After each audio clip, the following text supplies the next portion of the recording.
அனைவருக்கும் உற்சாகமான இனிய காலை வணக்கம். இன்றைய நாள் மார்ச் 29, 2025 பங்குனி 15ஆம் நாள் சனிக்கிழமை. அனைவருக்கும் வெற்றிகரமான நாளாக அமைய டைகர் குடும்பம் சார்பாக வாழ்த்துகிறோம். மற்றவர்களின் நிறைகளை மட்டுமே பாருங்கள். ஒருவரை குறை கூறும் முன் அவர்கள் சூழ்நிலையில் நீங்கள் இருந்தால் என்ன செய்வீர்கள் என்று யோசித்து பாருங்கள். யாரையும் குறை சொல்ல தோன்றாது, நிறைகள் மட்டுமே தெரியும். இப்பொழுது நாம் அனைவரும் 8 மீது நிற்கிறோம். நமது விஷன் மிஷன் இறைவணக்கம் கூறப்போகிறோம். இதை நான் சொல்ல சொல்ல அதன் இடைவெளியில் நீங்களும் அதை திரும்பச் சொல்லுங்கள். அப்படி சொல்வதனால் உங்களுக்குள் ஆற்றல் பெருகுவதை நீங்கள் உணர்வீர்கள். உங்களுக்குள் ஆனந்தமும் ஆரோக்கியமும் நிலைத்திருக்க இது உதவும்.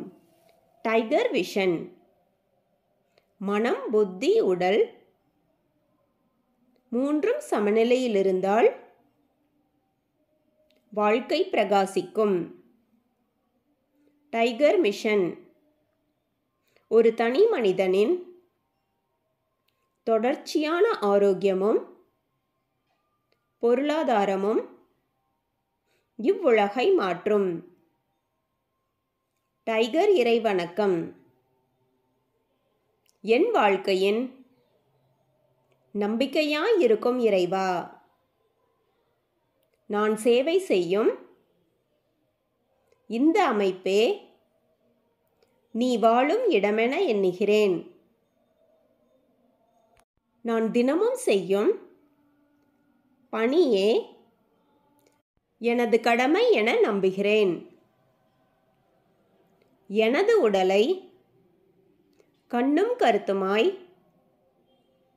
பாதுகாப்பதே எனது பொறுப்பு என உணர்கிறேன். நன்றி இறைவா. நாம் ஆயுள் முழுவதும் ஆரோக்கியத்தோடு ஆனந்தமாய் வாழ்வதற்கு நமக்கு ஆயுள் முழுவதும் ஆசானாய் 8 நடைப்பயிற்சியை கற்றுத்தர வருகிறார் நமது குரு டாக்டர் டைகர் தேன்கூடு பிரபாகரன் அண்ணா அவர்களை உற்சாகத்தோடு வரவேற்கிறோம். எல்லோருக்கும் இனிய காலை வணக்கம். இந்த அற்புதமான காலை வேளையில் 9 மூட்டுக்களை மசைக்கக்கூடிய அற்புதமான பயிற்சிகளை முடிச்சுட்டு 27 முறை சூப்பர் பிரெயின் யோகா அப்படின்னு சொல்லக்கூடிய தோப்பு கரணங்களை முக மலர்ச்சியோட மன மகிழ்ச்சியோடு முடிச்சுட்டு 8 நடப்பதற்காக தயார் நிலையில் இருக்கிறோம். 8 மீது நிற்கிறோம். கிழக்கு மேற்காக நடப்பவர்கள் கிழக்கு திசையிலிருந்து மேற்கை நோக்கியும், தெற்கு வடக்காக நடப்பவர்கள் தெற்கு திசையிலிருந்து வடக்கை நோக்கியும் நமக்கான முதலடி எடுத்து வைத்து நடக்க வேண்டிய தருணம். பேசிக் கோர்ஸ் மற்றும் அட்வான்ஸ் கோர்ஸ், அதாவது அடிப்படை படிப்பு மற்றும் முன்னேற்ற படிப்பு அப்படின்னு நம்ம நேற்றே தமிழில் கொஞ்சம் அதை பார்த்தோம். ஸோ 2 கோர்ஸ் பண்ணுறவங்களும் இப்போ நம்மளுடைய நடையை தொடங்கலாம். இப்போ பெண்கள் அனைவரும் இடதுபுறமாகவும் ஆண்கள் அனைவரும் வலதுபுறமாகவும், அதாவது பெண்கள் லெஃப்ட் சைடிலும் ஆண்கள் ரைட் சைடிலும் முதலடி எடுத்து வைத்து நடையை தொடங்குகிறோம்.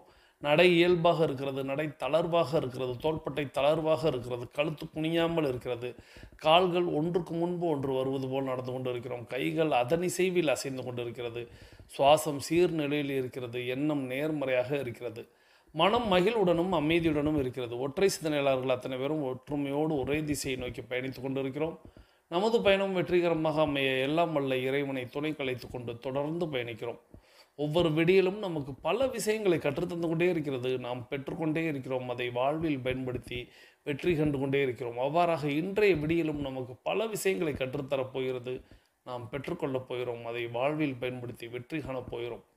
ஒவ்வொரு நாளும் நமது நடையை தொடங்கும் போது நாம் பல நினைவூட்டல்களை நினைவூட்டுவது வழக்கம். அவ்வாறாக இன்றைய நினைவூட்டல்கள் நம்மளுடைய முதல் நிகழ்வாக, எல்லா பயிற்சிகளையும் முயற்சிகளையும் தொடங்குவதற்கு முன்பாக முதல் நிகழ்வாக நாம் செய்ய வேண்டியது நமது தாயை வணங்க வேண்டும், நமது தந்தையை வணங்க வேண்டும், நமது குருமார்களை வணங்க வேண்டும், நமது இயற்கை இறைவன் பிரபஞ்சம் நமது இஷ்ட தெய்வங்களை வணங்க வேண்டும், நமது மூதாதையர்கள் முன்னோர்களை வணங்க வேண்டும். அவர்களிடம் அருளாசி பெற்று நாம் நமது பயிற்சிகளை முயற்சிகளை தொடங்க வேண்டும். இவ்வாறாக தொடங்கக்கூடிய அத்தனை முயற்சிகளும் நிகழ்ச்சிகளும் வெற்றியில் நிறைவடையும் என்பதை மனதில் கொண்டு ஒவ்வொரு நாளும் நம்ம பயிற்சியை தொடங்குவதற்கு முன்பாக, எல்லா செயல்களையும் தொடங்குவதற்கு முன்பாக நாம் முதலில் நாம் இவர்களை எல்லாம் வணங்கி வழிபட்டு அவர்களுக்கு நன்றி கூறி அவர்களிடம் அருளாசி பெற்று அவர்களை நமது வாழ்க்கைக்கு துணையாக இணையாக நமக்கு ஒரு ஊன்றுகோலாக ஒரு தூண்டுகோலாக நம்மளை வழிநடத்த அவர்களை நாம் வேண்டி பயணிக்க வேண்டும். தொடர்ந்து நம்ம 2 டம்ளர் வெதுவெதுப்பான நீர் பருகி நமது பயிற்சிகளை தொடங்கி இருப்போம். நமக்கு அருகில் குடிநீர் இருக்கும்படியாக நாம் பார்த்திருப்போம். நமது உள்ளங்கைகளை மடக்கி பார்த்திருப்போம். விரலின் நகங்களின் வண்ணங்களை பார்த்திருப்போம். சுவாசத்தை சோதித்து பார்த்திருப்போம். இவைகளெல்லாம் அடுத்த 21 நிமிடங்களில் 42 நிமிடங்களில் எவ்வாறாக மாறுகிறது என்பதை நாம் உணர்வுபூர்வமாக அறிந்து கொள்ளப் போகிறோம். தொடர்ந்து நம்ம இணைத்து வைத்தவர்களுக்கும் நாம் இணைத்து வைத்தவர்களுக்கும் நன்றிகளையும் வாழ்த்துக்களையும் கூற வேண்டிய தருணம். நம்மை இணைத்து வைத்த அந்த சகோதர சகோதரிக்கும் நாம் இணைத்து வைத்த அந்த சகோதர சகோதரிகளுக்கும் அவர்களது குடும்பம் மகிழ்ச்சியோடும் ஆரோக்கியத்தோடும் செல்வ வளங்களோடும் இருப்பதற்கு எல்லாம் வல்ல இயற்கை இறைவன் பிரபஞ்சம் துணை நிற்க வேண்டும் என்று வேண்டிக் கொண்டு தொடர்ந்து நமது ஆழ் மனதில் 3 முக்கிய கேள்விகளை, முக்கிய கேள்விகளை எழுப்ப வேண்டும். முதல் கேள்வி, நாம் எதற்காக இப்பொழுது 8 நடைப்பயிற்சியை மேற்கொள்கிறோம்? 2வது கேள்வி, நாம் ஏன் டைகர் குழுமத்தோடு இணைந்து பயணிக்கிறோம்? 3வது கேள்வி, நாம் நமது இலக்கை நோக்கித்தான் பயணிக்கிறோமா? இந்த முக்கிய 3 கேள்விகள். நம்ம ஏன் இப்போ 8 நடை நடக்கிறோம் அப்படின்னா, நிச்சயமாக அதற்கான விளக்கத்தை உங்களுடைய ஆழ்மனம் தரும். நம்ம ஏன் டைகர் குழுமத்தோடு இணைந்து பயணிக்கிறோம்? அந்த கேள்வியும் நம்ம எப்பொழுதுமே கேட்டுக்கிட்டே இருக்கணும். யாரோட நம்ம பயணிக்கிறோம், யாரோட இருக்கிறோம் அப்படிங்கிறது முக்கியம். 3வதாக, நாம் நமது இலக்கை நோக்கித்தான் பயணிக்கிறோமா? ஏன்னா இந்த கேள்வியை நம்ம அடிக்கடி நமக்குள்ளே கேட்டுக்கிட்டே இருக்கணும். ஏன் இன்னைக்கு மடை மாற்றுவதற்கும் திசை மாற்றுவதற்கும் நம்மளை கவனச்சிதறல் ஏற்படுத்துவதற்கும் உலகத்தில் பல்வேறு விஷயங்கள் செயல்படுகிறது. முழுக்க அதை மட்டுமே வைத்து நம்மை பகடைக்காயாக மாற்றக்கூடிய பல்வேறு நிறுவனங்களே செயல்பட்டு கொண்டிருக்கிறது.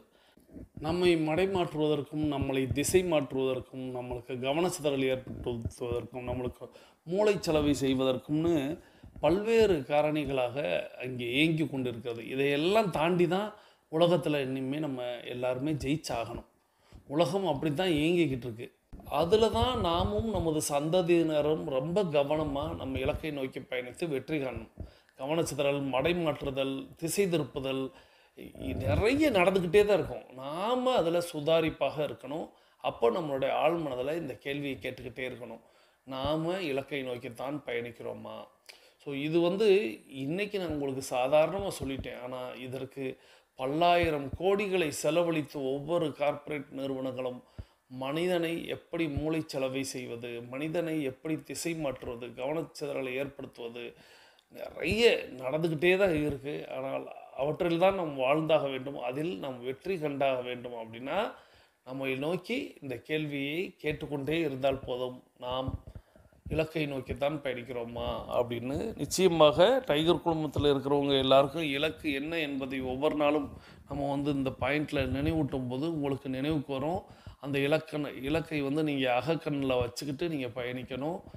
எல்லோருடைய இலக்குகளை அடைவதற்கு எல்லாம் வல்ல இயற்கை இறைவன் பிரபஞ்சம் துணை நிற்கட்டும் என்று வேண்டிக் கொண்டு, தொடர்ந்து ஒரு சகோதரி நம்மளிடத்துல ஒரு சந்தேகம் கேட்டிருக்காங்க. அது என்ன சந்தேகம் அப்படின்னா, அந்த சகோதரி நம்மளோட இணைந்து புதிதாக பயணிக்கக்கூடிய ஒரு சகோதரி. எப்பொழுதும் போல் யார் புதிதாக வந்தாலும் ஒரு சந்தேகம் வரும் அல்லவா? அந்த சந்தேகம்தான் அந்த சகோதரிக்கும் வந்திருக்கு. ஸோ இந்த சந்தேகம் நிச்சயமாக நிறைய பேருக்கு இருக்கும். புதிதாக வருபவர்களுக்கு கேட்காம இருப்பீங்க. ஆனால் இந்த சகோதரி கேட்டிருக்காங்க. அதற்கே நம்மளுடைய நன்றியை சொல்லலாம். இந்த சந்தேகத்திற்கான விளக்கத்தை நான் பலமுறை பலதரப்பட்ட ஆடியோக்களில் நான் கொடுத்துருப்பேன். இருப்பினும் புதிதாக வந்தவர்களுக்கு பிரபஞ்சமாக பார்த்து இந்த கேள்வியை கேட்க வைத்து அந்த பதிலை பெற தருவது அப்படிங்கிறது தான் நம்ம எண்ணிக்கொள்ளும். அது என்ன சந்தேக கேள்வி அப்படின்னு கேட்டால், தொடர்ந்து நம்மளோடு பயணிக்கக்கூடிய 5 ஆண்டுகளாக பயணிக்கக்கூடிய சகோதர சகோதரிகளே சொல்லிடுவாங்க அது எதுவாக இருக்கும் அப்படின்னு. 8 நடைப்பயிற்சி மேற்கொண்டால் மூட்டு வலி வருமா? இதுதான் அந்த சந்தேகத்திற்கான கேள்வி. இந்த கேள்வியை நம்ம நிறைய நேரங்களில் நிறைய தடவை பேசியிருக்கோம். நிறைய பேருக்கு இந்த சந்தேகம் இருந்து கொண்டே இருக்கும். பொதுவாகவே இந்த மூட்டு வலி ஏன் வருது அப்படிங்கிற ஒரு கேள்வியை நாம் நமக்குள்ளாக கேட்டு பார்ப்போம். இந்த மூட்டு வலி ஏன் வருது? அதுவும் குறிப்பிட்டு சொல்லணும் அப்படின்னா, இந்த முழங்கால் மூட்டு ஏன் வலி ஏற்படுகிறது? ரொம்ப எளிதாக நம்ம புரிந்து கொள்ளலாம். நம்மளுடைய ஃபவுண்டேஷன், நம்மளுடைய பேஸ் மட்டம் அப்படின்னு சொல்லக்கூடியது நம்மளுடைய கால் பகுதி. இந்த கால் பகுதியில் நம்மளுடைய உடல் தன்னுடைய உயரத்திற்கு ஏற்ற எடையில் இருந்தால் அதாவது உயரத்திற்கு ஏற்ற எடை அப்படின்னா அதற்கு தகுந்து அதனுடைய தசை பகுதியாகட்டும், அதனுடைய எலும்பு பகுதியாகட்டும், இது அதற்கு தகுந்து இருக்கும், வலுவாக இருக்கும். இந்த வலுவுக்கு ஏற்ற எடை இருந்துச்சுன்னா அது எந்த பிரச்சனையும் இருக்காது. இல்லை சில பேர் நினைக்கலாம், இல்லையே நாங்கள்லாம் இப்போது ஒரு மெலிந்த தேகமாக தானே இருக்கிறோம், ஒல்லியாக தானே இருக்கிறோம், எங்களுக்கே ஏன் ஏற்படுது அப்படின்னு ஒரு கேள்வி வரலாம். ஸோ 2 விதமாக காரணிகள் எடுத்துக்கொள்ளலாம். 1 உடல் எடை அதிகமாக இருப்பது, 2 ஊட்டச்சத்தான உணவு எடுத்துக்கொள்ளாமல் இருத்தல். ஊட்டச்சத்து உணவு இப்பொழுது நான் எடுத்துக்கொள்கிறேன் அப்படின்னா காலத்தில் பயிர் செய் அப்படின்னு ஒரு வார்த்தை உண்டு. நேரங்காலம் அப்படின்னு ஒரு இருந்திருக்கும். அந்த நேரத்தில் நம்ம தேவையான நேரத்தில் கொடுக்காம இப்பொழுது நம்ம கொடுத்தோம் என்றால் அது எப்படி இருக்கும் அப்படிங்கிற மாதிரி தான் அந்த பதிலை நாம் எடுத்துக்கொள்ள வேண்டும். காலத்தில் நம்ம பயிர் செஞ்சுருக்கணும். எப்போ எது தேவையோ அப்போது அது கொடுத்துருக்கணும். அது கொடுக்கலை. அதை கொடுக்காததன் விளைவு இன்றைக்கி நமக்கு மூட்டு வலி அப்படிங்கிற ஒரு விஷயம் இருக்கிறது.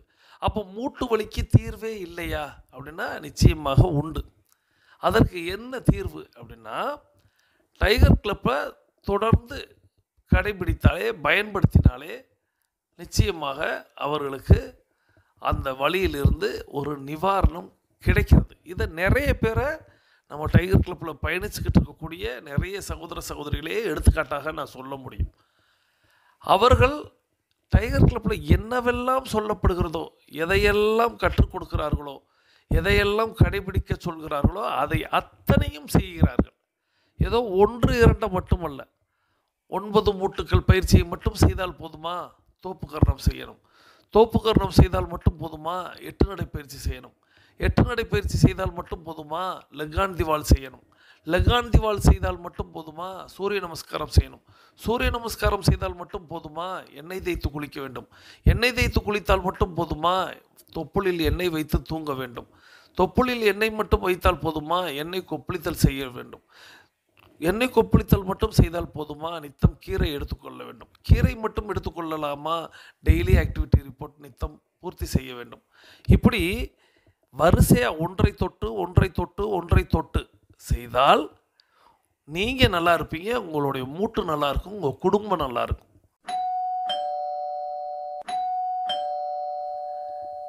நான் செய்தால் என் மூட்டு நல்லா இருக்கும், நான் நல்லா இருப்பேன், என் குடும்பம் நல்லா இருக்கும். நீங்கள் செஞ்சால் என் குடும்பம் நல்லா இருக்க போகிறதில்ல. நான் செஞ்சால் உங்களுடைய மூட்டு சரியாக போகிறதில்ல. நான் என்னுடைய கடமையை நான் செய்வது போல, நான் நித்தம் உங்களுக்கு ஆடியோவை வழங்கிவிட்டு நான் இந்த பயிற்சிகளை எல்லாம் செய்வது போல, நீங்கள் இந்த ஆடியோவை கேட்டுவிட்டு நித்தம் இந்த பயிற்சிகளை எல்லாம் செய்தால் போதும். உங்களுடைய மூட்டு உங்களுக்கு சுகத்தை தரும். ஸோ இதை புரிந்து கொள்ளணும். நிறைய பேர் எப்படின்னா, இல்லை எனக்கு வயசாயிடுச்சு, இல்லை எனக்கு 50 வயதாகிடுச்சு, இல்லை என்ன அதெல்லாம் தூக்கி எறிஞ்சிடுங்க. அதெல்லாம் வேறு, அதெல்லாம் வெளி உலகத்தில் உள்ளவங்களுக்கு. நாம் தனி ஒரு உலகம். டைகர் கிளப் அப்படிங்கிறது ஒரு தனி உலகம். இந்த தனி உலகத்துக்குள்ளே நீங்கள் வந்துட்டீங்க அப்படின்னா நீங்கள் என்றென்றும் இளமையானவர். இப்பொழுது உங்களுக்கு எத்தனை வயது வேண்டுமானாலும் இருக்கட்டும், 70 வயதே இருக்கட்டும், இன்னும் பாதி காலம் வாழ வேண்டியது இருக்கிறது. இன்னும் 135 வயது வரை வாழணும் அப்படின்னா இன்னும் கிட்டத்தட்ட 70 வயது இருக்குது. அப்போது நீங்கள் இளமையில் இருக்கிறீங்க அப்படிங்கிறத மனதில் கொள்ளுங்கள். முதல்ல இந்த நம்பிக்கையை கொண்டு வாருங்கள். ஒருவேளை உங்களுக்கு நம்பிக்கை வரல, உங்களுக்கு நம்பிக்கை கிடைக்கல அப்படின்னா தாராளமாக என்னை நீங்கள் தொடர்பு கொள்ளுங்கள். நான் பல முறை சொல்லியிருக்கேன், எப்படி என்னை தொடர்பு கொள்ளணுங்கிறத சொல்லியிருப்பேன். அவ்வாறாக நீங்கள் என்னை தொடர்பு கொண்டால் உங்களுக்கு முதல்ல அந்த எண்ணத்தை நான் விதைக்கிறேன். முதல்ல நீங்கள் இளமையானவர் அப்படிங்கிறத நீங்கள் புரிந்து கொள்ளுங்கள். எனக்கு இந்த பயிற்சியெல்லாம் செய்ய முடியாது, என்னால் தோப்பு கர்ணமெல்லாம் எப்படி செய்ய முடியும்? உங்களை தோப்பு கர்ணம் முழுமையாக 27 ஒரே நாளில் செய்ய சொல்லலை. தோப்பு கர்ணத்தை முழுமையாக எழுந்து முழுமையாக அமர்ந்து அப்படின்னு செய்ய சொல்லலை. உங்களால் எவ்வளவு முடியுமோ, எவ்வளவு இயலுமோ, நம்மளுடைய அறக்கட்டளைக்கு செய்ய சொல்லும்போது சொல்லுவோம், உங்களால் எவ்வளவு இயலுமோ அதே தான் இந்த இடத்துலையும். உங்களால் எவ்வளவு முடியுமோ, எவ்வளவு இயலுமோ அவ்வளவு செய்தால் போதும். நீங்கள் முழங்காலை வளைத்து நீங்கள் உங்களுடைய பிட்டத்தை தரையில் கொண்டு போய் ஊண்டும் அளவுக்கு நீங்கள் அமர வேண்டாம். அது முதல் நாள்லாம் செஞ்சிட முடியாது. ஒரு குழந்தை தவழ்ந்து எழுந்து நடந்து அப்படின்னு அதுக்கு முன்னாடி எவ்வளோ ப்ராசஸ் செஞ்சுக்கிட்டே இருக்கும், முயற்சித்து கொண்டே இருக்கும், விழுந்து கொண்டே இருக்கும். ஒரே நாளில் எழுந்து ஓடிடாது. கொஞ்சம் கொஞ்சமாக அது முயற்சியை செய்து கொண்டிருக்கும். அதுபோல் நாமும் ஒரு குழந்தையாக எண்ணிக்கொண்டு கொஞ்சம் கொஞ்சமாக செய்யணும். நீங்கள் அந்த தோப்பு கரணத்தை நிறைய பேர் செய்யக்கூடிய தவறு அப்படிங்கிறது கஷ்டப்பட்டு போட்டுட்டேன் கஷ்டப்பட்டு போடவே கூடாது. உங்களுடைய உடல் அதற்கு தகுந்து வளையும் அளவுக்கு நீங்கள் நித்தம் மெனக்கெட வேண்டும். இந்த மெனக்கடல்ங்கிறது இருக்கணும். என்னால் முடியாதுன்னு சொல்லி உட்காந்துட்டிங்கன்னா முடியவே முடியாது, யாராலையுமே முடியாது. இறைவனே வந்து தரையில் இறங்கி உங்களுக்கு வந்து சொல்லி கொடுத்தா கூட உங்களால் முடியாது. ஏன்னா உங்களால் முடியாதுன்னு நீங்கள் நம்புறீங்க. முதல்ல நீங்கள் நம்பணும், என்னால் முடியும். எவ்வளவு முடியும்? உடல் நீங்கள் வந்து தோப்புக்கரணம் பண்ணுறீங்க, உங்களுடைய கைகளை இரண்டும் வந்து காதுகளை வந்து பிடித்து கொள்கிறீங்க. பிடிச்சிக்கிட்டு நீங்கள் வந்து ஒரு அடி இடைவெளி விட்டு நீங்கள் நின்று நீங்கள் அமர்றீங்க. அமரும் பொழுது ஒரு ஒரு உதாரணத்துக்கு சொல்கிறேன். இப்போ நீங்கள் முழு நபராக இருக்கிறீங்க, நீங்கள் அமரும் பொழுது ஒரு 3/4 பகுதிக்கு வரும் பொழுதே உங்களுக்கு மூட்டு வலிக்கிறது அப்படின்னு வச்சுக்கிறோம். உங்களுடைய முழங்காலிலேயோ அல்லது இடுப்பிலேயோ ஒரு வலி ஏற்படுகிறது அப்படின்னு அதோடு நிறுத்திடுங்க.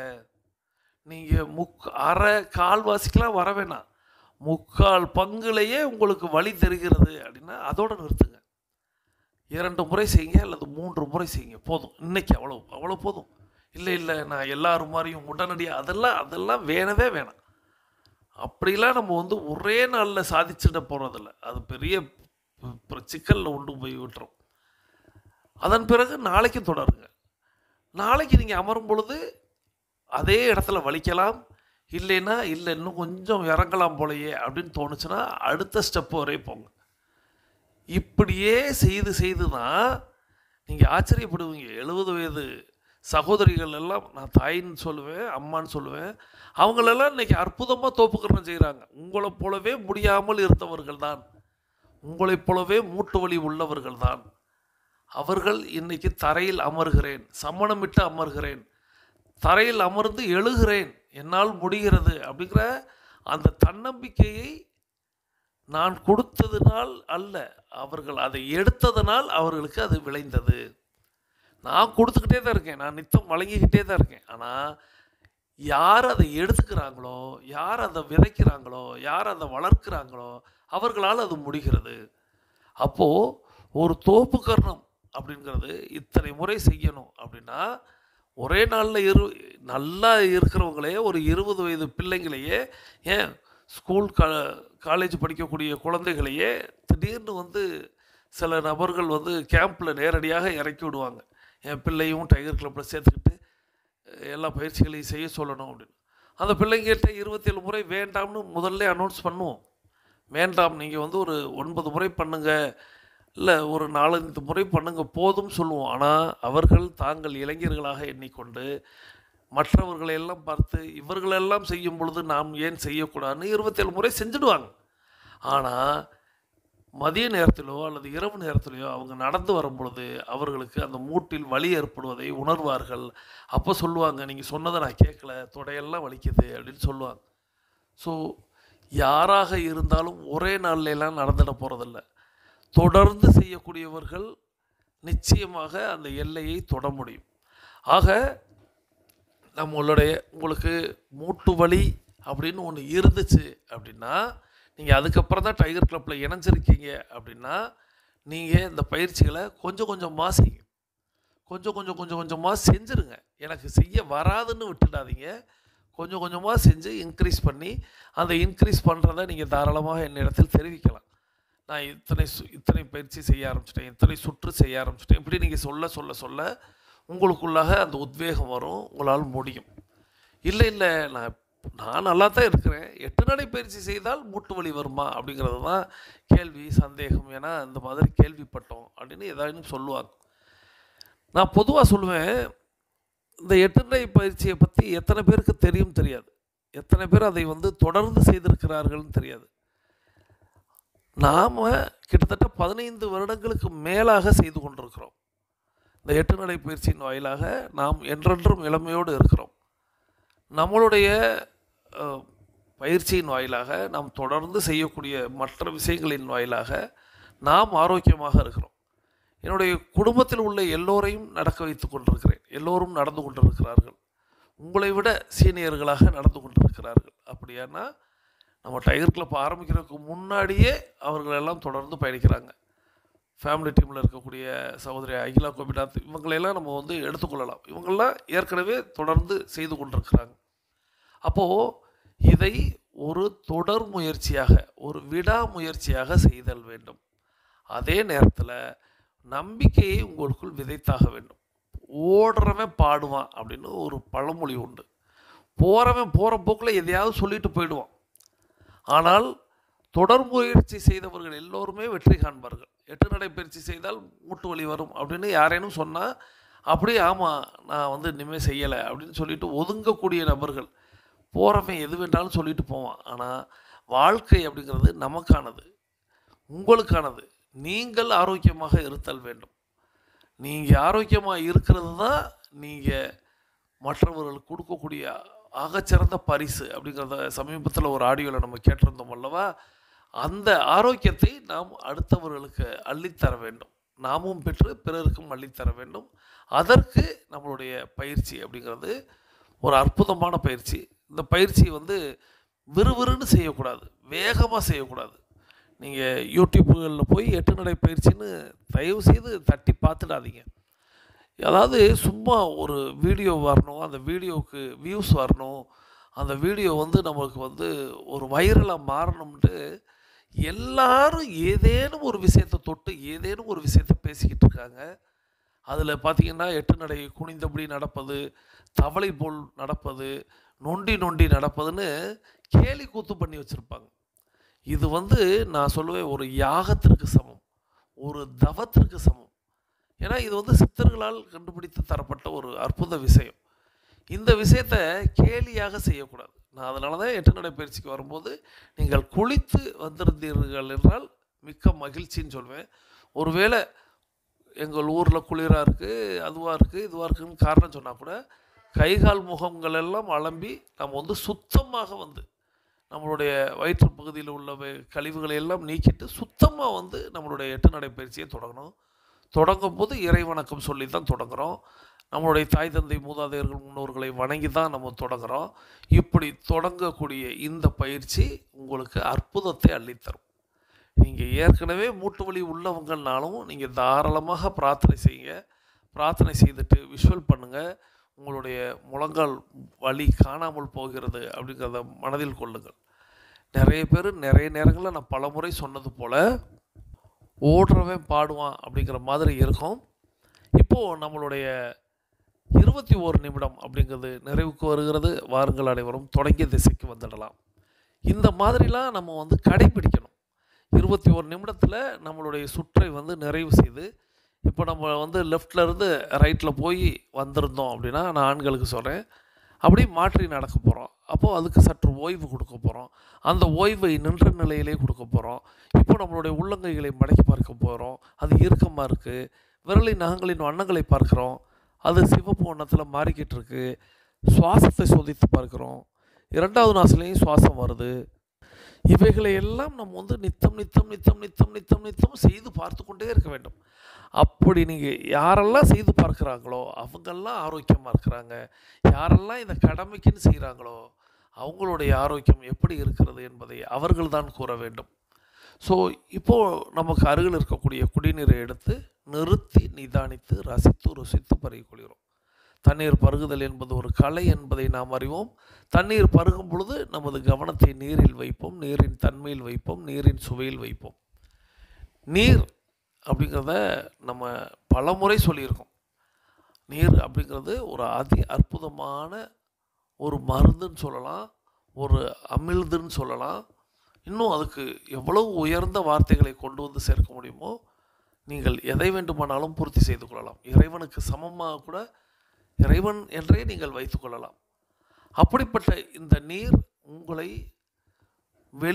வெளிப்புறத்தில் உங்களை எப்படி கழிவுகளை நீக்கி அழுக்குகளை நீக்கி உங்களை சுத்தமாக வைத்திருக்கிறதோ அதே போல் உங்கள் உள்ளுக்குள்ளும் சென்று இது உங்களுடைய கழிவுகளை நீக்கி, உங்களுடைய அசுத்தங்களை நீக்கி, உங்களை புனிதமானவராக மாற்றக்கூடிய புனித நீர் அப்படிங்கிறத எண்ணி நீங்கள் நீர் பருகணும்.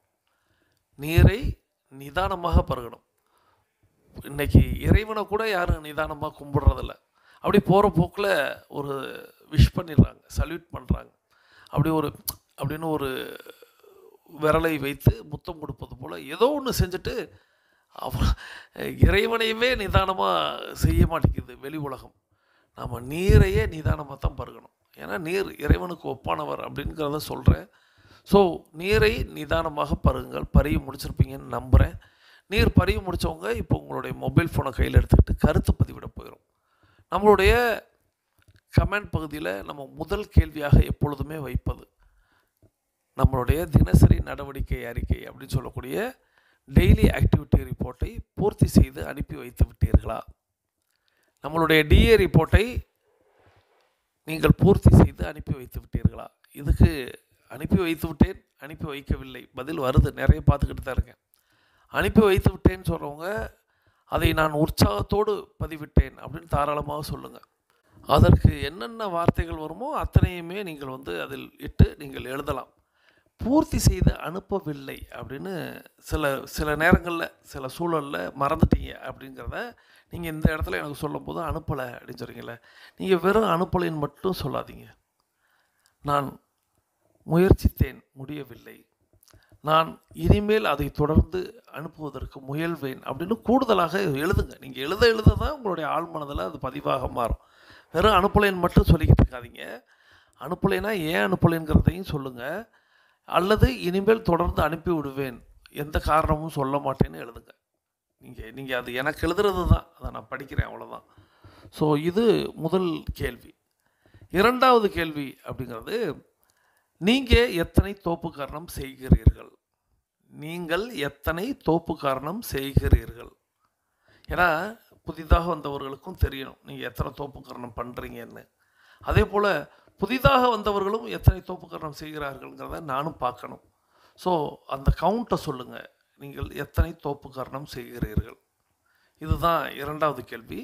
மூன்றாவது கேள்வி அப்படிங்கிறது நம்மளுடைய வெற்றி ஸ்லோகன், வாழ்க நலத்துடன், வாழ்க வளத்துடன், வாழ்க நலத்துடன், வாழ்க வளத்துடன் அப்படிங்கிற அந்த ஸ்லோகனை எழுதி இந்த 3 பதிலையும் நம்ம கமெண்ட் பகுதியில் பதிவிட்டு பேசிக் கோர்ஸில் இருக்கக்கூடிய சகோதர சகோதரிகள் அஃபர்மேஷன் விசுவலைசேஷன் செய்துட்டு மீதம் இருக்கக்கூடிய ஆடியோ கேட்க வாங்க.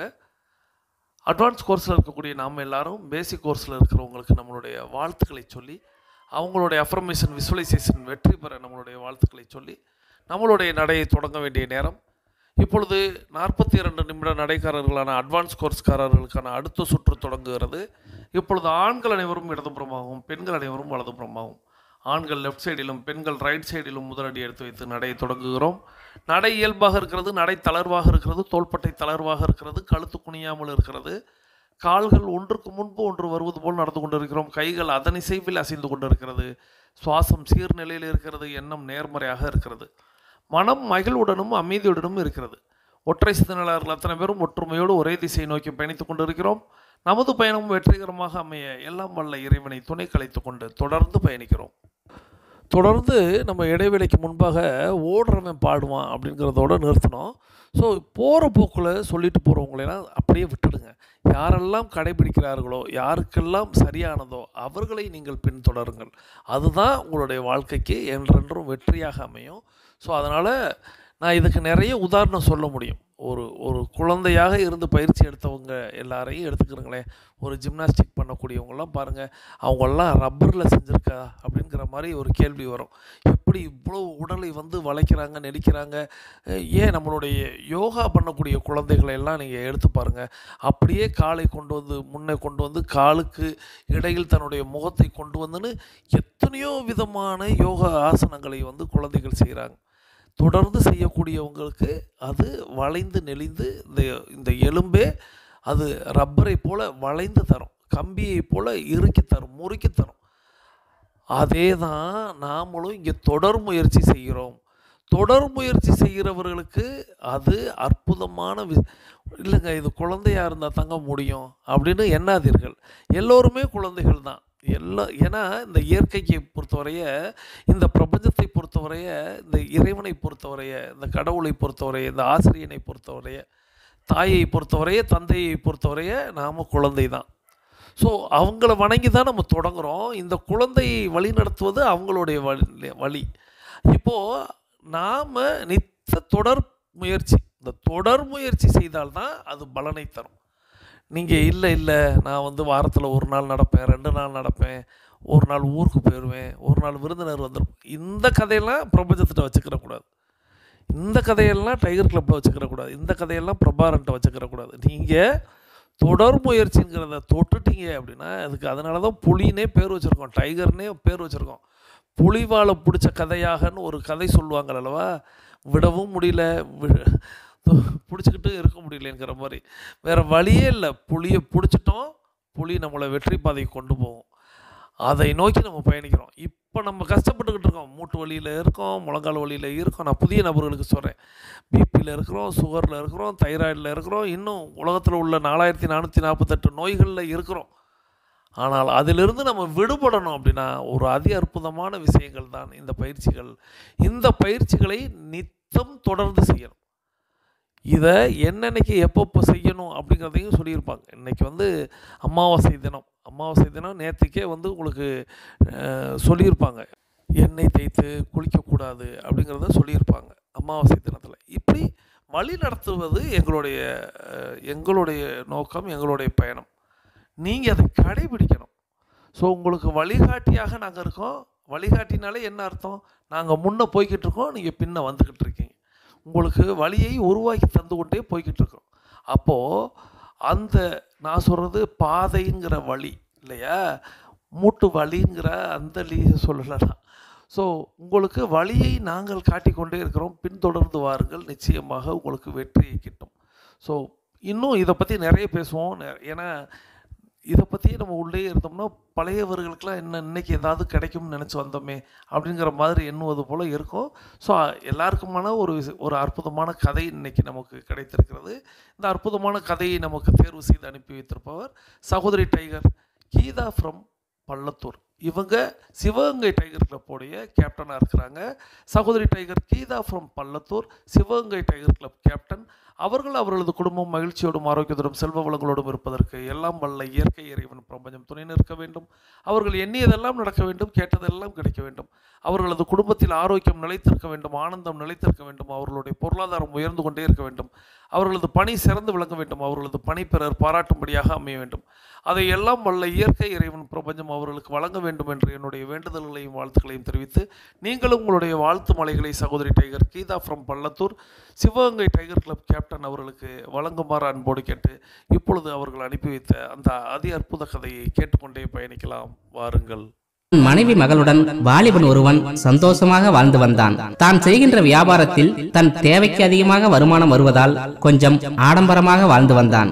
ஒரு பொருளால் தனக்கு தேவை இருக்கிறதா இல்லையா என்பதையெல்லாம் யோசிக்காமல் தன்னிடம் செல்வம் இருக்கிறது என்ற காரணத்தால் மனதிற்கு பிடித்த எல்லாவற்றையும் வாங்கிவிடுவான். இப்படி எதை பற்றியும் கவலைப்படாமல் இருந்தவனுக்கு சோதனை காலம் தொடங்கியது. வாலிபனின் மகளுக்கு திடீரென உடலெல்லாம் கட்டிகள் போன்று ஏதோ ஒரு வினோதமான நோய் உண்டானது. தன் மகளின் மீது உயிரையே வைத்திருந்த வாலிபன் தன் மகளின் நிலையைக் கண்டு கண்ணீர் விட்டு அழுதான். நாட்டில் இருந்த சிறந்த வைத்தியர்கள் அனைவரையும் வரவழைத்து தன் மகளுக்கு வைத்தியம் பார்த்தான். மகளுக்கு உண்டான நோய் கொஞ்சம் கொஞ்சமாக குணமடைந்தாலும் பூர்த்தியாக குணமாகவில்லை. தன் மகளை பழையபடியே பார்க்க வேண்டும் என்ற ஆசையில் நகரத்திற்கு அழைத்து சென்று விலைமதிப்பான சிகிச்சைகளை அளித்தான். 6 மாதத்தில் அந்த நோயிலிருந்து தன் மகள் முற்றிலும் குணமடைந்து பழைய நிலைக்கு திரும்பியதை பார்த்து வாலிபன் எல்லையில்லா மகிழ்ச்சி அடைந்தான். அதே சமயம் அவனிடம் இருந்த வீடு செல்வங்கள் அனைத்தும் மருத்துவத்திற்கு செலவிட்டு இப்போது அவனிடம் செல்வம் என்று சொல்லிக் கொள்வதற்கு எதுவும் மிஞ்சவில்லை. தன் மனைவி மகளை அழைத்துக் கொண்டு கிராமத்திற்கு வந்தவன் ஊரின் எல்லையில் ஒரு குடிசை அமைத்து கிடைக்கின்ற வேலைக்கு சென்று தன் குடும்பத்தை காப்பாற்ற வேண்டும் என்று முடிவு செய்தான். ஆனால் ஆடம்பரமாக வாழ்ந்து பழகியதால் கூலி வேலையில் கிடைக்கும் வருமானம் அவனுக்கு போதுமானதாக இல்லை.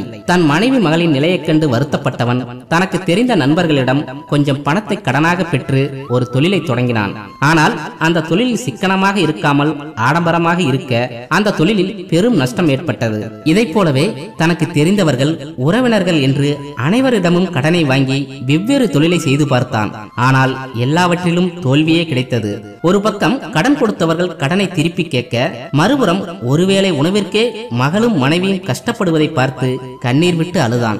அப்போது அந்த நாட்டு அரசன் அறிவிப்பு ஒன்றை வெளியிட்டான். என் நாட்டில் வாழ்கின்ற வாலிபர்களே, உங்களுக்கு ஒரு அரிய வாய்ப்பு. இன்னும் 2 நாட்களில் அரண்மனை மைதானத்தில் வீரத்தையும் அறிவையும் மையமாக வைத்து போட்டிகள் நடத்தப்படும். அந்த போட்டியில் கலந்து கொண்டு வெற்றி பெறும் வாலிபருக்கு 1000 பொற்காசுகளும் அரசு வேலையும் வழங்கப்படும். நம் நாட்டில் உள்ள திறமையான வாலிபர்கள் அனைவரும் இந்த வாய்ப்பை பயன்படுத்திக் கொள்ளுங்கள் என்று அந்த அறிவிப்பில் அரசர் அறிவித்தார். இந்த அறிவிப்பை பார்த்ததும் வாலிபனின் மனதிற்குள் ஒரு நப்பாசை தோன்றியது.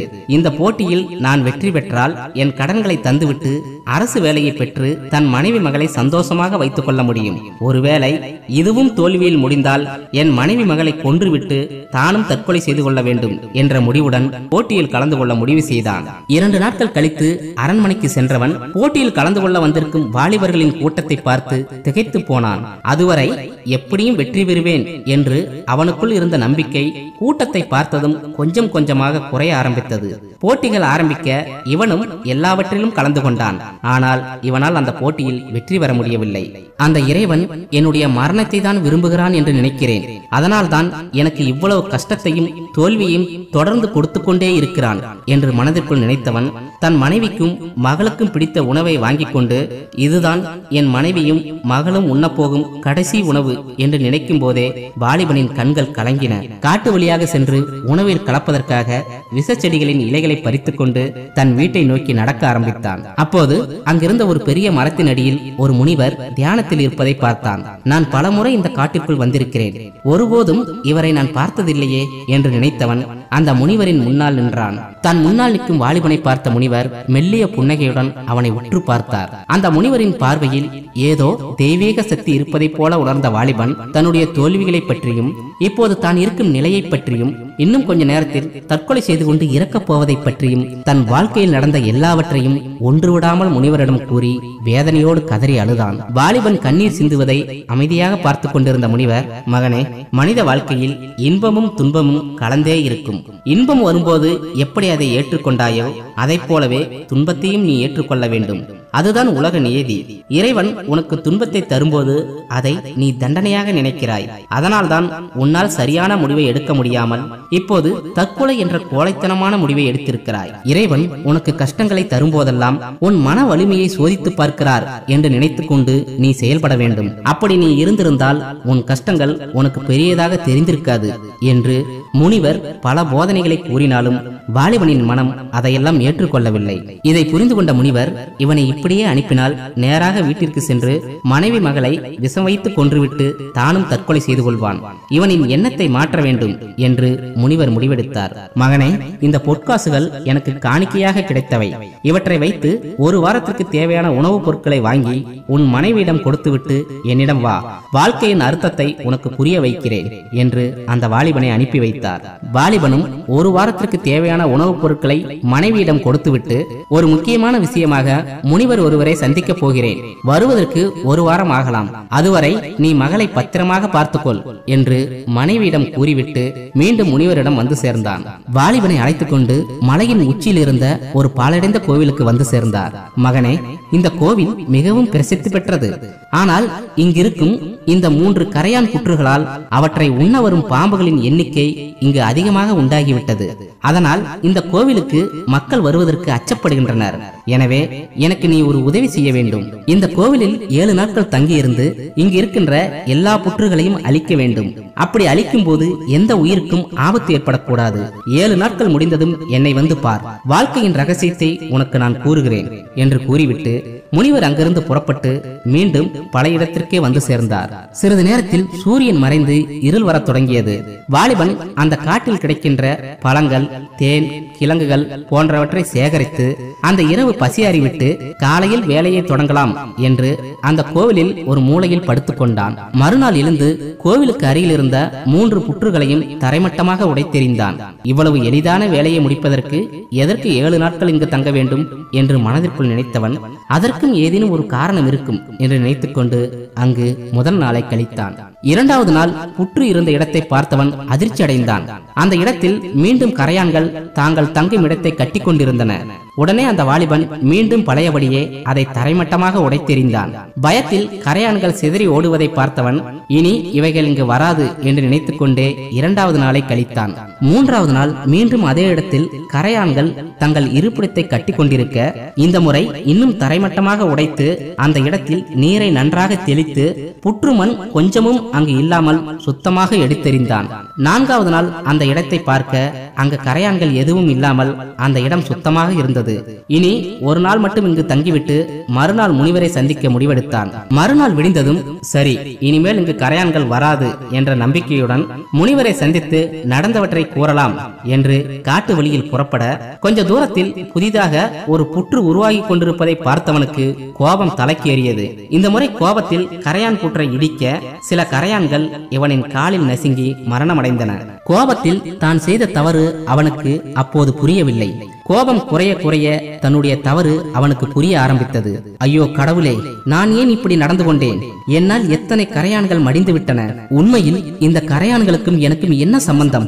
ஒரு வீடு என்பது எல்லா உயிரினங்களுக்கும் எவ்வளவு முக்கியத்துவம் வாய்ந்தது. அப்படி இருக்கையில் அதன் இருப்பிடத்தை அழித்து எவ்வளவு பெரிய பாவத்தை இத்தனை நாட்கள் செய்து கொண்டிருந்திருக்கிறேன். இல்லை, அந்த முனிவர் எனக்கு வாழ்க்கையின் ரகசியத்தை சொல்லாவிட்டாலும் பரவாயில்லை, இனி இந்த பாவத்தை ஒருபோதும் செய்ய மாட்டேன் என்று அந்த இரவெல்லாம் உறக்கம் வராமல் தவித்துக் கொண்டிருந்தான். 6வது நாள் விடிந்ததும் மீண்டும் பல இடத்தில் கரையான்கள் தங்கள் இருப்பிடத்தை உருவாக்கி கொண்டிருப்பதை வாலிபன் பார்த்தான். ஆனால் இந்த முறை அவன் எதுவும் செய்யவில்லை. கரையான்களுக்கு தொல்லை தருகின்ற ஜீவராசிகளை விரட்டி அடித்துக் கொண்டு கரையான்கள் வேக வேகமாக புற்றை உருவாக்குவதை ரசித்துக் கொண்டிருந்தான். 7வது நாள் விடியும் போது கரையான்களுக்கு தன்னால் முடிந்த உதவிகளை செய்து கரையான்கள் அழகான தங்கள் இருப்பிடத்தை உருவாக்கியதும் அதை பார்த்த வாலிபன் மகிழ்ச்சியோடு முனிவரை சந்திக்க புறப்பட்டான். முனிவரை சந்தித்த வாலிபன், முனிவரே, என்னை மன்னித்து விடுங்கள். என்னால் உங்களின் கட்டளையை ஏற்று அதன்படி நடந்து கொள்ள முடியவில்லை. நீங்கள் எனக்கு வாழ்க்கையின் ரகசியத்தை கூறாவிட்டாலும் பரவாயில்லை, என் மனதிற்கு நேர்மையாக மகிழ்ச்சியான செயலை செய்திருக்கிறேன் என்று கூறிவிட்டு தன் வீட்டை நோக்கி புறப்பட தயாரானான். அப்போது முனிவர், மகனே, ஒரு நிமிடம் நில். அந்த கரையான்களே உனக்கான வாழ்க்கை ரகசியங்களை கூறிவிட்டதே, அது உனக்கு புரியவில்லையா என்று முனிவர் கேட்க வாலிபன் ஒன்றும் புரியாமல் முழித்துக் கொண்டிருந்தான். நீ பலமுறை அதன் இருப்பிடத்தை அளித்தாலும் மீண்டும் மீண்டும் அதன் இருப்பிடத்தை அமைத்துக் கொண்டேதான் இருந்ததே தவிர அவைகள் எந்த இடத்திலும் தன்னம்பிக்கையை இழக்கவில்லை. இன்னும் தெளிவாக சொல்ல போனால் அவைகள் தங்கள் தோல்வியை ஒரு முறை கூட உன்னிடமிருந்து ஏற்றுக்கொள்ளவில்லை. இன்னும் நீ 10 வருடங்கள் அதன் இருப்பிடத்தை அளித்தாலும் அவைகள் தங்கள் தோல்வியை ஏற்றுக்கொள்ளாமல் தங்களுக்கான இருப்பிடத்தை உருவாக்கி கொண்டேதான் இருக்கும். இந்த தன்னம்பிக்கை தான் அந்த கரையான்கள் உனக்கு கற்றுத்தந்த வாழ்க்கையின் முதல் ரகசியம். ஒவ்வொரு நாளும் அதன் இருப்பிடத்தை நீ அழிக்க அழிக்க அதன் வேகமும் உழைப்புடன் கூடிய விடாமுயற்சியும் கூடிக்கொண்டே இருந்தது. அந்த விடாமுயற்சி தான் உன் மனதை ஒரு நிமிடம் யோசிக்க வைத்தது. நேற்று வரை அவற்றை எதிரியாக நினைத்த நீ அவைகளின் விடாமுயற்சியை பார்த்து அதற்கு உதவி செய்ய முன்வந்தாய்.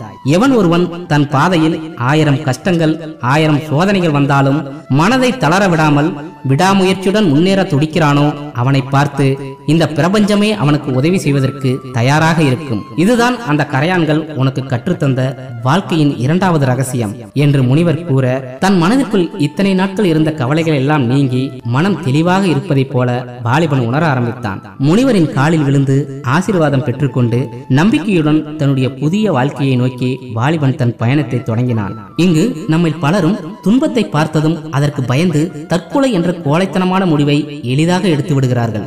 எப்படி பிறப்பு என்பதை உங்களால் முடிவு செய்ய முடியாதோ அதை போலத்தான் இறப்பும். அதை நீங்கள் முடிவு செய்யக்கூடாது. உங்களை படைத்த அந்த இறைவன் தான் முடிவு செய்ய வேண்டும். 5 அறிவு படைத்த விலங்குகளை நன்றாக கவனித்து பாருங்கள்.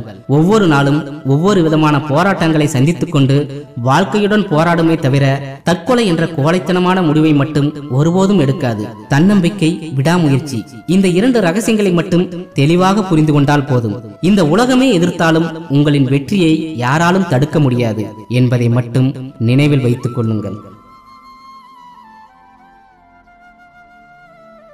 நன்றி. இந்த அற்புதமான கதையை தேர்வு செய்து அனுப்பி வைத்த சகோதரி tiger Geetha from Pallathur, Sivaganga tiger club captain அவர்கள் அவர்களது குடும்பம் மகிழ்ச்சியோடும் ஆரோக்கியத்தோடும் செல்வ வளங்களோடும் இருப்பதற்கு எல்லாம் வல்ல இயற்கை இறைவன் பிரபஞ்சத்தை வேண்டி நம்மளுடைய 42 நிமிட நடை நிறைவுக்கு வருகிறது. வாருங்கள் அனைவரும் தொடங்கிய திசைக்கு வந்து விடலாம். கிழக்கு மேற்காக தொடங்கியவர்கள் கிழக்கு திசையிலும் தெற்கு வடக்காக தொடங்கியவர்கள் தெற்கு திசைக்கு வந்து விடுகிறோம். நமது உள்ளங்கைகளை மடக்கி பறிக்கிறோம். இறுக்கமாக இருக்கிறது. விரலின் நாங்களின் வண்ணங்களை பறிக்கிறோம். சிவப்பு வண்ணத்தில் மாறி இருக்கிறது. சுவாசத்தை சோதித்து பறிக்கிறோம். 2வது நாசிலும் சூப்பராக சுவாசம் வரக்கூடிய இந்த வேளையில் நாம் அனைவரும் கிழக்கு திசையை நோக்கி நின்று அஃபர்மேஷன் விசுவலைசேஷன் செய்து இன்றைய நாளை தொடங்கும். இன்றைய உங்களுடைய அஃபர்மேஷன் விசுவலைசேஷன் வெற்றி பெற என்னுடைய வாழ்த்துக்களை தெரிவித்து கூட்டு பிரார்த்தனை செய்து கொள்கிறோம். வாருங்கள். இன்று நம்மோடு இணைந்து பயணித்த அத்தனை அன்பு சகோதர சகோதரிகளுக்கும் அவர்கள் அவர்களது குடும்பம் மகிழ்ச்சியோடும் ஆரோக்கியத்தோடும் செல்வ வளங்களோடும் இருப்பதற்கு எல்லாம் வல்ல இயற்கை இறைவன் பிரபஞ்சம் துணை நிற்க வேண்டும். அவர்கள் எண்ணியதெல்லாம் நடக்க வேண்டும். கேட்டதெல்லாம் கிடைக்க வேண்டும். அவர்களது குடும்பத்தில் ஆரோக்கியம் நிலைத்திருக்க வேண்டும். ஆனந்தம் நிலைத்திருக்க வேண்டும். அவர்களுடைய பொருளாதாரம் உயர்ந்து கொண்டே இருக்க வேண்டும். அவர்களது பணி சிறந்து விளங்க வேண்டும். அவர்களது பணி பிறர் பாராட்டும்படியாக அமைய வேண்டும்.